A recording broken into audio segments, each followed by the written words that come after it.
Okay, let's unpack this. We've got a fantastic stack of sources here, all focused on something, well, I think we probably all want to master. Making entertainment genuinely fun and surprisingly affordable. This feels incredibly relevant right now, doesn't it? It absolutely does, yeah. And our mission with this deep dive is to take these materials you've shared, really get right into them, and pull out the most powerful nuggets, those practical, insightful strategies, the kind that let you enjoy your leisure time fully without, feeling like you're constantly draining your wallet. Exactly. Because in a world where every cost seems to be climbing, being smart about how you spend your entertainment budget isn't just about pinching pennies. Yeah, it's more than that. As these sources reveal, it's about unlocking financial freedom, discovering more variety in what you do, becoming maybe a better planner, Hmm. fostering deeper quality time with people you care about, and even sparking some creativity in unexpected ways. It really reframes leisure time, making it richer and more rewarding through intentional choices. That's what these sources strongly suggest. So let's jump into some of the key areas these entertainment hacks cover. Where do the sources suggest we start? Okay, well, a huge one for many people, and it's a common thread across these sources, is tackling cable costs. Ah, yes. This is often the biggest single bill related to home entertainment, right? The sources highlight streaming services as the primary, often far cheaper, alternative to those traditional cable bundles. Right. And one of the most striking examples from the sources is Mike. Remember him? A total sports fanatic. Yeah, I remember that one. He was convinced he could never cut the cord because of live sports. But by digging into the options, he found he could layer services like Hulu Live, YouTube TV, and ESPN Plus. My God. Got all the games he needed and ended up saving over $100 a month compared to his old package. That feels like a real aha moment the sources are pointing to. It totally shows the power isn't just in switching, it's in strategically selecting. The sources even include a helpful comparison table, with popular services Netflix, Hulu, Disney Plus, YouTube TV, Amazon Prime Video. Oh, that's useful. It outlines the costs, key features, and the types of content like movies, series, docs, live TV, sports. But the critical insight here, according to the materials, is that you have to evaluate your specific personal viewing habits. Okay. Are you a sports nut like Mike? Do you only watch documentaries? That dictates the right mix, not just defaulting to one service. That makes sense. It's not a simple swap. It's like a tailored approach. Yeah. But what if going completely streaming feels too complicated? Or maybe you still need some cable? The sources mention another tactic that I found surprising, negotiating your existing cable bill. Don't underestimate this. It sounds simple, right? But so many people just accept those bill increases. Yeah, they just creep up. The sources share Laura's story. Her bill had slowly crept up over time. She made a single phone call, politely explained she was exploring other options because of the cost, and was offered a promotional rate that immediately slashed her bill by nearly 30%. 30%, just for asking. That's powerful leverage the sources are highlighting there. It really is. And they give specific tips for this too. Research competing offers first, so you know what leverage you have. Good point. Always be polite and professional on the call. Mention casually that you're looking at alternatives, streaming, other providers, and directly ask about any current promotions or loyalty discounts. Yeah, combining that strategic look at streaming with the willingness to actually negotiate your current bill. Right. That gives you a two-pronged attack on potentially one of your biggest entertainment expenses. Right. It's not just one hack, but using several in tandem. Okay, that's smart. Shifting from monthly bills, let's talk about something that feels a bit like found money free trials. The sources have some interesting insights here. They do. Free trials are, well, they're everywhere, aren't they?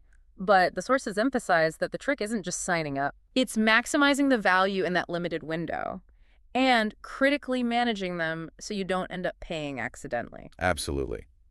The sources give us Jenna's example. She wanted to dive into a specific documentary collection with, I think it was a month-long free trial. Yeah, that sounds right. So to get the most out of it, she didn't just browse randomly. She created a viewing schedule before the trial even started. Smart. Noted which documentaries were must-sees. She also set clear reminders for the cancellation date immediately. Crucial step. Then, during the trial, she explored content beyond her initial focus, discovering movie playlists, different series, even expert panel discussions she wouldn't have found otherwise. That proactive approach is key. The sources also really dig into the challenge of managing multiple trials at once, which can quickly become overwhelming. Oh, yeah. Tyler's experience juggling several is mentioned as kind of a cautionary tale, Right.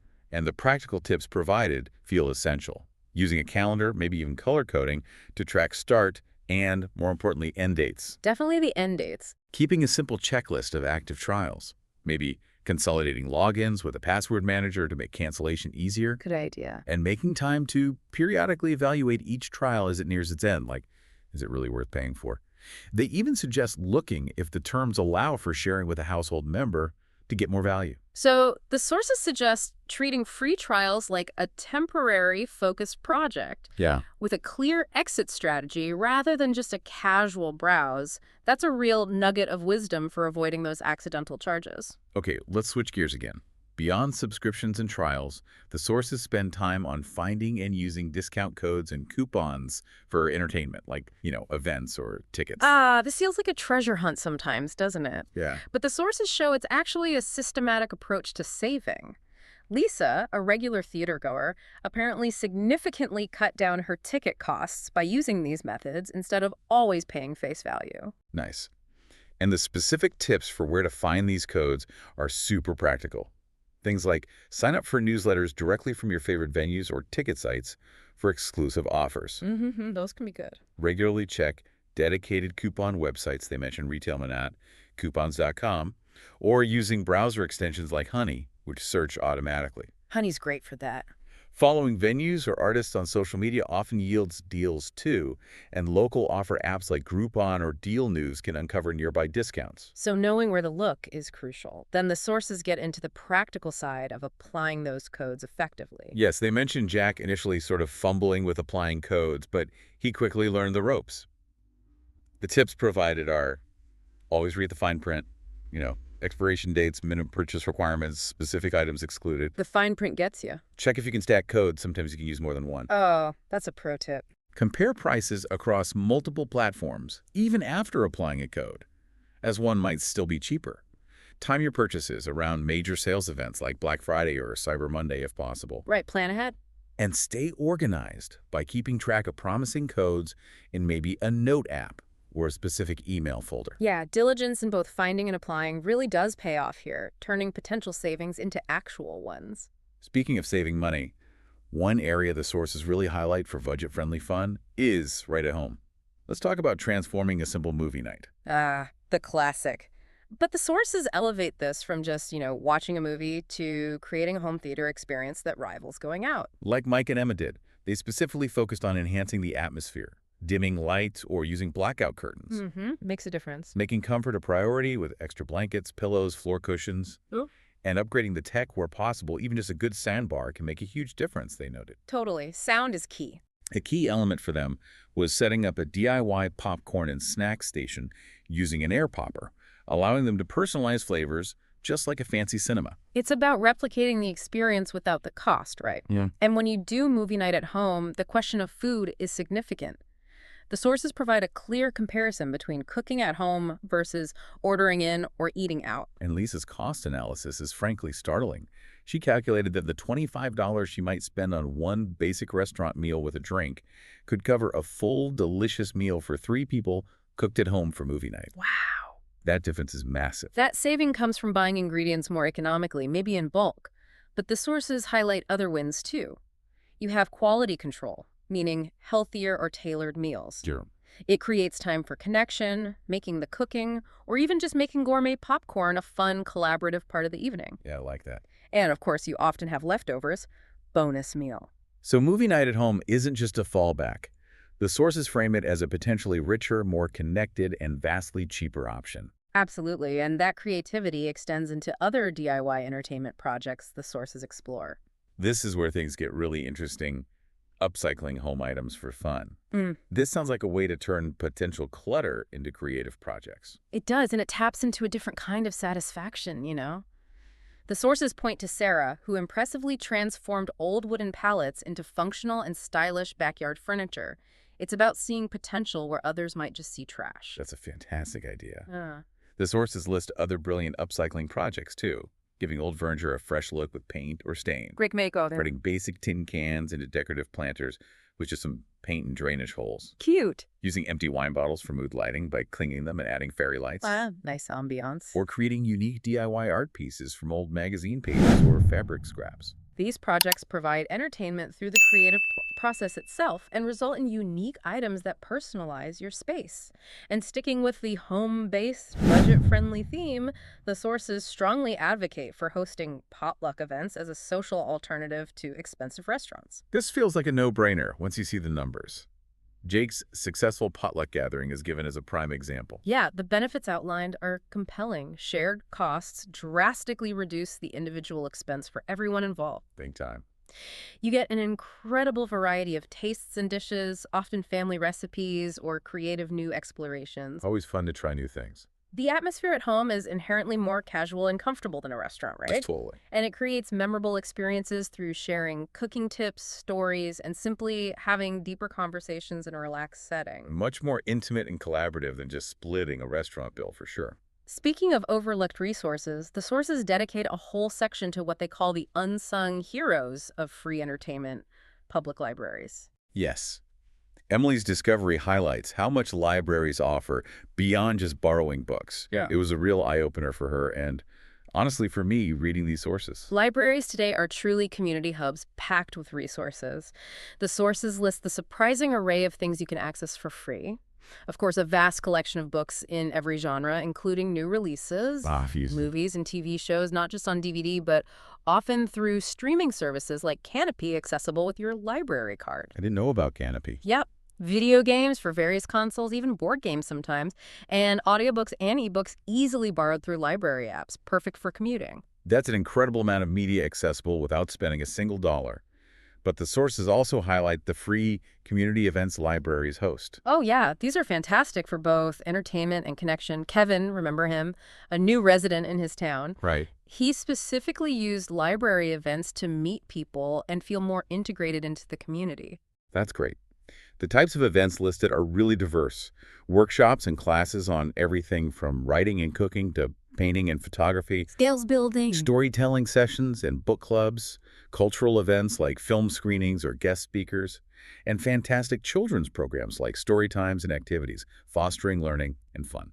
The sources really position libraries as dynamic centers, offering entertainment, education, and social opportunities, all available completely free to cardholders. It's a resource many might just walk past. Definitely worth checking out your local one. Okay. Okay, moving on to another strategic approach the sources uncover. Timing your entertainment purchases to take advantage of seasonal discounts and promotions. Right. This is about being tactical and maybe a bit patient. Jessica, a big concert goer, learned that researching the best time to buy tickets is key. Sometimes prices drop closer to the event if it's not selling out. Oh, interesting. While other times, early bird discounts months in advance are the best bet for popular shows. She also leveraged off-peak seasons, finding cheaper midweek movie tickets or winter deals, which is a simple but effective strategy. So it requires a bit of research rather than just impulse buying, and the sources really lean into taking advantage of major holiday sales. Oh, yeah. Jake's approach during the holiday season is a great blueprint. He used Black Friday and Cyber Monday not just for physical goods, but for discounts on streaming service, annual plans, video games, online classes, Smart. and even travel deals like flights or hotels for future trips. He also looked for discounted gift cards to restaurants or theaters and saved money on yearly memberships or subscriptions offered at a lower price during the holidays. Timing and knowing when to look for specific deals can clearly lead to significant savings, according to these sources. Absolutely. And finally, the sources really emphasize the power of doing things together, leveraging group discounts and deals. Saving money while socializing. Count me in. The sources talk a lot about sharing subscription costs. Yeah, Alex and his group of friends are a prime example. Instead of everyone paying for every single service, they pooled resources. They used a shared document to track who had what, Organized. agreed on usage etiquette for family plans, and even organized regular viewing parties at Alex's house. This shared approach gave them access to a wider variety of content than they could afford individually, while building camaraderie. That's a brilliant way to get more entertainment options for less individual cost. Yeah. And the sources also cover splitting the bill at events or meals out. Emma's methods for making social outings affordable for her and her friends are detailed. She initiated planning group outings further in advance to look for potential group rates on tickets or activities, Good thinking. suggested shared plates at restaurants to sample more dishes and lower individual costs, and used apps like Venmo or Splitwise for easy and fair bill splitting. Those apps are lifesavers. A key point the sources make here is setting clear expectations and discussing budgets up front with the group to avoid awkwardness later. Yeah, communication makes those group deals much smoother, ensuring everyone is comfortable with the plan. These group strategies aren't just about saving money, are they?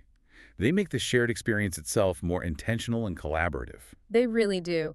And lastly, but certainly not least, the sources dedicate thought to budget-friendly date nights. Because, connecting with a partner shouldn't have to be an expensive affair. Right. Mia and Jordan totally transformed their date nights by focusing on creative, low-cost ideas instead of always going out. Like, they had elaborate picnics in the park they made at home, Nice. hosted cooking challenges using only ingredients they already had in the pantry, Fun. Like a cooking show. took free virtual tours of museums, sometimes pairing it with a themed dinner, and had competitive game nights at home with board games and homemade snacks. See, these ideas are personal, engaging, and cost next to nothing. The sources also encourage exploring free local activities for dates. Yeah, Justin and Emily made this a specific goal for their dates.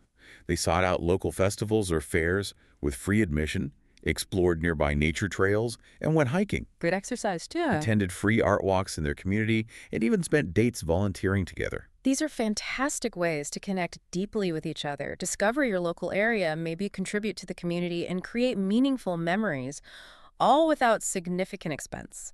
It's about being intentional and creative with your time together, which these sources clearly value. Wow, okay, we really dug deep into this stack of sources. I mean, from cutting down big bills like cable, strategically using free trials and discounts, transforming home entertainment, Yeah. getting creative with DIY and potlucks, leveraging the incredible resource of libraries, And we underrated. timing purchases for maximum savings to sharing costs and experiences in groups, and rethinking date nights.